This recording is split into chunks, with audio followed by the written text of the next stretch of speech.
Dear learners, welcome to this session on Uniform Civil Code and Women. Uniform Civil Code is one of those topics which we often come across when we turn the newspaper pages or when we turn on the television or when we are just on our mobile phones.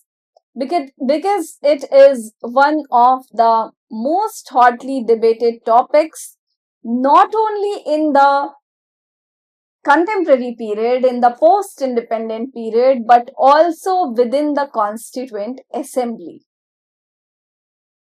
The debates that had happened were on a number of divergent opinions. It reflected the divergence on the issue of its enforceability and making it a part of fundamental rights, making it binding. Ultimately, members compromised by placing it in Article 44 of the Directive Principles of State Policy. Thus, it became non-binding constitutional goal rather than an enforceable fundamental right. These debates within the assembly took place especially in late 1948 regarding this draft Article 35, because earlier it was placed, this idea was placed in Article 35 and now we have Article 44. So the debates revealed deep disagreement regarding personal laws, religious freedom, and national integration. Here we have this quote by Hansa Mehta, this observation by Hansa Mehta, who was one of the members of the Constituent Assembly. She stated, and I quote, "The other item to which I wish to draw the attention of the House is the Common Civil Code. To my mind, this is much more important than even the national language. We have too many personal laws in this country, and these personal laws are dividing the nation today. It is therefore very essential, if we want to build up one nation, to have one common civil code. Must, however, be remembered that the civil code that we wish to have must be on par with or in advance of the most progressive of personal laws in the country. Otherwise, it will be a retrograde step and it will not be acceptable to all." Unquote. So the statement not only highlights the importance of civil code, uniform civil code, which was realized by Hansa Mehta, which was expressed by Hansa Mehta, but it also talks about what will be there in the code. So as she says that it must take elements from the most progressive personal laws in the country, otherwise it will be a retrograde step. So she was highlighting on what shall it consist of. When we talk about Uniform Civil Code, what will be the body of the code? This is an important. Coming to Article 44. UCC refers to a proposed set of laws that would govern personal matters, because such as marriage, divorce, inheritance, adoption, guardianship, etc., for all the citizens of a country. Now, this idea is enshrined in the Article 44, which lays down that the state shall endeavor to secure for the citizens a uniform civil code throughout the territory of India. So the emphasis here is on the code and state's endeavor to have it, to secure it. So the efforts are required on the part of the state because it is not binding. So state will have to take effort. It aims to replace the personal laws, different types of different personal laws that are there based on the religion, different religion that the communities follow, and establish a single unified code applicable to all individuals, regardless of their religious beliefs. So, after the constitution, then we will try to understand the judicial perspective. After independence, there were a number of case laws until very recently where Indian judiciary has invoked the issue of Uniform Civil Code, and the court has asked the parliament, has urged the parliament to come up with a particular law on the issue of common uniform civil code. So we have this particular case. When we talk about UCC, Shah Bano automatically comes into the scenario. So Shah Bano Begum, here in this case, Muhammad Ahmad Khan versus Shah Bano Begum. Shah Bano was married to a lawyer, and the lawyer is Muhammad Ahmad Khan. So their marriage continued for 43 years. They had 5 children. What happened in 1978, that the husband, he took the wife out of the shared household, and as a result, Shah Bano had to apply for maintenance under section 125 of Criminal Procedure Code, because this section deals with maintenance not only for wives, children and elderly parents were also taken under the purview of the section. Pending her application, the marriage was dissolved. And how was it dissolved? By pronouncing triple talaq.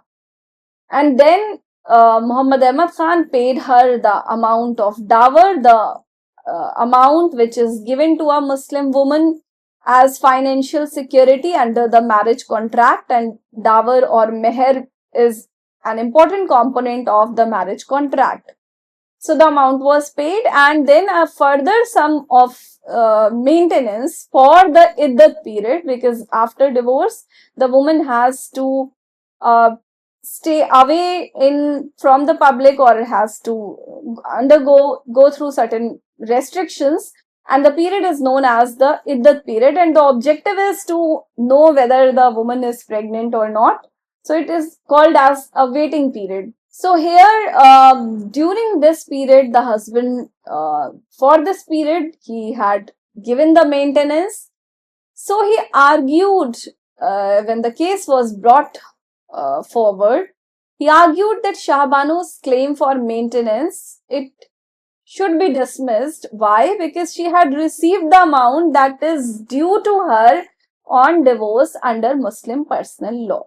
Lower court granted Shah Bano's claim, and this was set at 179 rupee per month by the High Court in a revision application. As a result, what had happened, Muhammad Ahmad Khan appealed to the Supreme Court, and the court also here decided that a payment which made pursuant to personal laws cannot absolve a husband of his obligation to pay fair and reasonable maintenance under section 125, and court made him liable to pay maintenance beyond the iddat period as well. This case ignited the debate on Uniform Civil Code, because the court also made this observation that the state need to frame the law on the issue of Uniform Civil Code. That is why the debate on the code and this, so Muhammad Ahmad Khan versus Shah Bano Begum, this case ignited the debate on Uniform Civil Code, on this idea of maintenance to be given to Muslim women beyond iddat. Then we come to Sarla Mudgal versus Union of India. So it's after the passage of 10 years, and during this period also we got a number of cases. In this case, Supreme Court dealt with the issue of a Hindu husband who converted to Islam, and there, a number of such petitions were brought forward where this had happened because Hindu husbands who converted to Islam and then who contracted another marriage. So who married for the second time, entered into another marriage, because in Hindu law, marriage is not a contract, it is a contract in Muslim law. So to bypass this law on the prohibition of second marriage, this conversion was made, and then and thus entering into the second marriage was facilitated by the conversion. The court here declared that such marriages as void and strongly advocated for the enactment of Uniform Civil Code to prevent these marriages and to prevent the kind of conversions, the fraudulent religious conversions as well, and ensure uniformity in family laws, in personal laws. So what do we find? That in this case, the court held that under the Hindu Marriage Act 1955, the first marriage would need to be dissolved for the second marriage of a Hindu husband. Without dissolution of marriage, one cannot enter into second marriage just because of the fact that the marriage was solemnized after the husband's conversion to Islam. And if it happens, then it will not be considered as legal.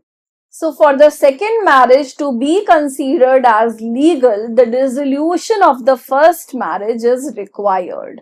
Then we come to the recent case, which again generated debates, public debates, and it is Shaira Banu versus Union of India.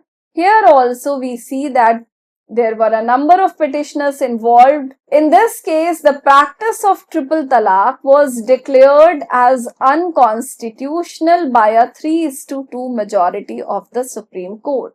In the concurring minority opinion, the then Chief Justice of India, J.S. Kheir, and Justice Abdul Nazir made explicit reference of Article 44.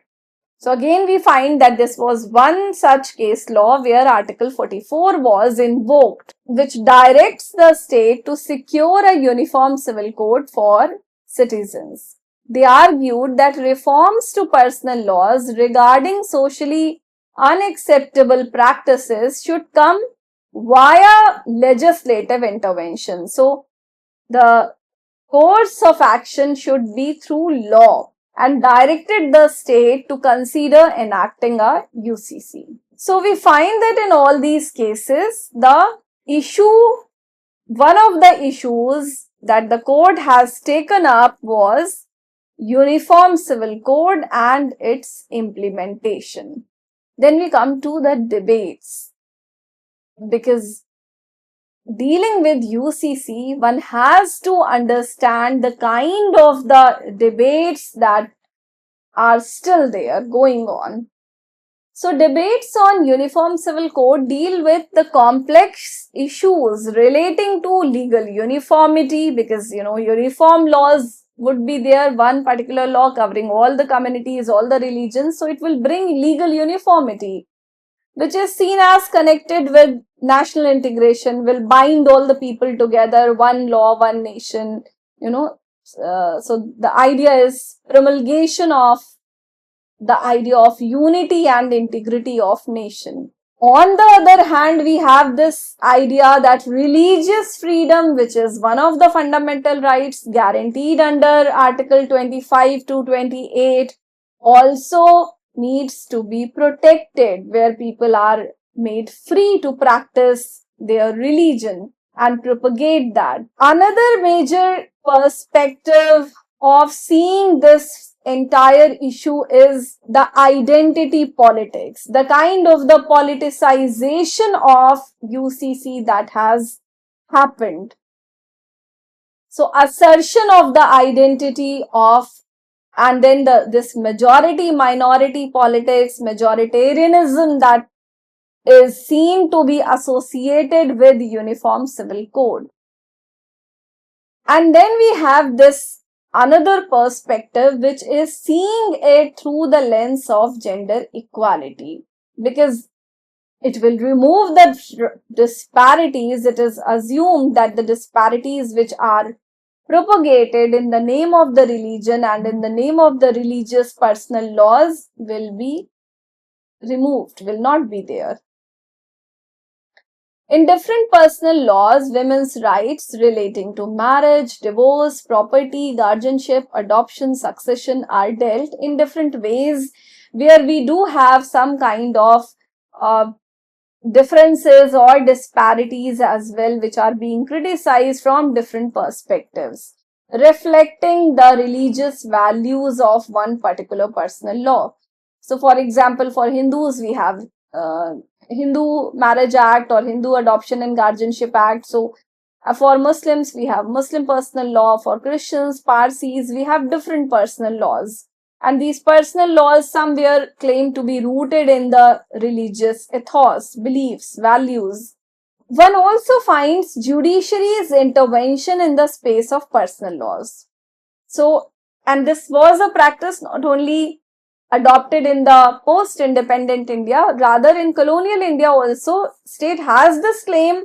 We had discussed this in the week 1, that state had the stated policy of non-interference, but then through judicial discourse, it created a space for intervention. It penetrated and it brought change in the personal laws as well. So it is the substantive equality actually that is required. This is also one of the arguments put forward when we talk about the idea of implementing uniform civil code or bringing change in the entire discourse of personal laws.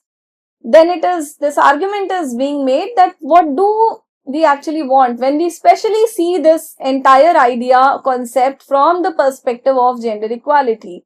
So it is the substantive equality that is required to bring change, not the equality on paper or just the equal treatment. Can there be other strategies aiming to improve the status of women in society? This is also, can there be other legal strategies or other such strategies? And what impact will Uniform Civil Code have? Do we have a mechanism or a draft code? This is also a very important question, and because Hansa Mehta, when she stated, she gave her observation in the Constituent Assembly, so she was conscious of the fact that what will be there in Uniform Civil Code. So do we have a draft code or do we have a mechanism, through which this draft code can be prepared and then it to be placed before the people prior to its implementation? We do have the initiative taken up by Law Commission where people were asked to give their votes. But what will be the exact features of the Uniform Civil Code? This is an important consideration. How will the code resolve the issues of diverse customary and legal practices in different regions and castes among Hindus as well? Because when we go to Hindu law, we understand it very well that there are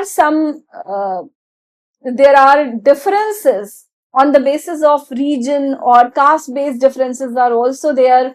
It is not uniform. It has divergence within it.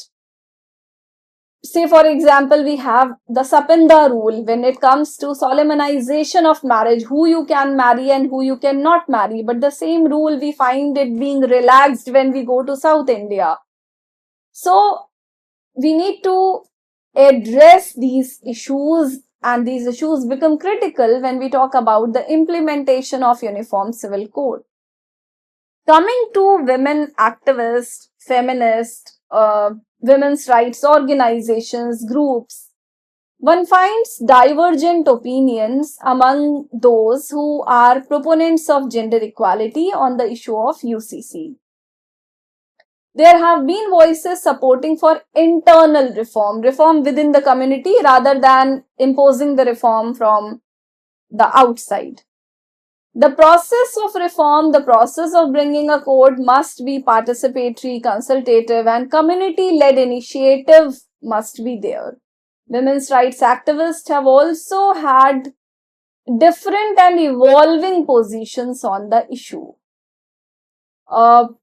It has been witnessed that the way UCC is being politically mobilized in the shifting political discourse, it has generated skepticism on its potential to bring gender equality, because the objective is not to erode cultural diversity in the name of gender justice. So we find that the organizations who or people or activists who campaigned for it at a particular time when this all started, then this feeling of skepticism generated among them, and the increasing communal tension made some of the women organizations distance themselves with the demand of UCC.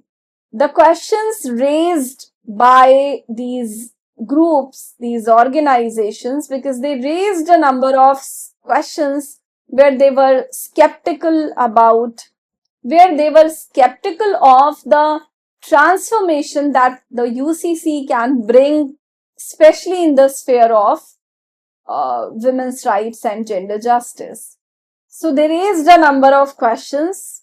For instance, can uniformity be equated with equality and justice? This is a very important concern, that if we get a uniform civil code, will it actually be able to bring equality and justice? Because the possibility lies in the fact that uniformity across religions might result in uniformity in discrimination.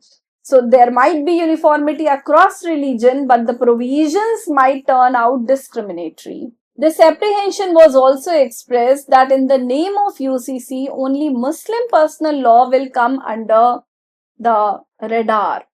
So there are a number of provisions under Hindu law as well, where women do not get equal share, and there does exist disparity in terms of region and caste dynamics.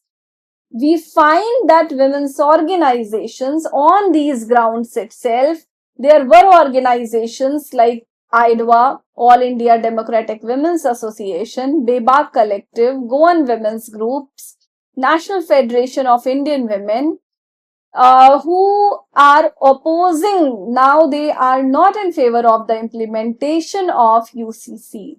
This very important case of Goa is there, which is often being cited as the most gender just code.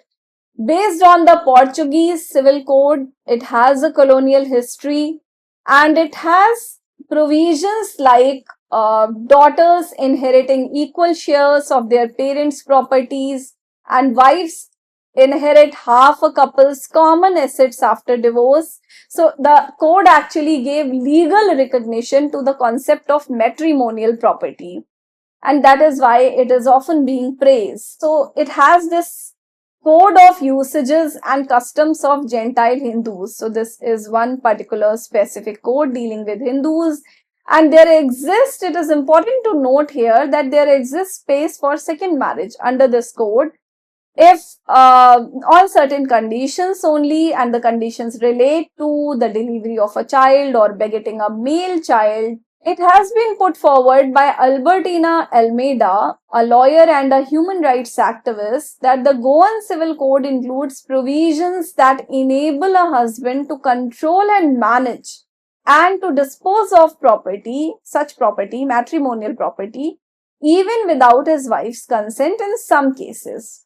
So what do we see here? That ownership is there with the wife, but the sole administrator and manager of the property is the husband, which reflects that it is, more of de jure equality, reflecting this gap between what is there on paper, what is there in law, and what exists in reality. The current landscape also has some of the states, for example, Uttarakhand becoming the first state where Uniform Civil Code was operationalized, with Gujarat, Assam, and now Madhya Pradesh also taking action on the same lines. So when we talk about these debates, we find that there are a number of dimensions involved into it.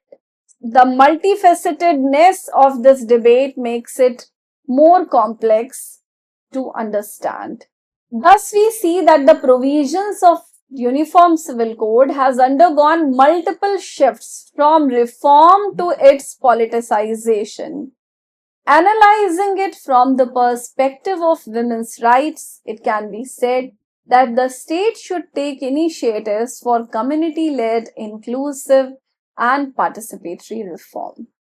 Thank you.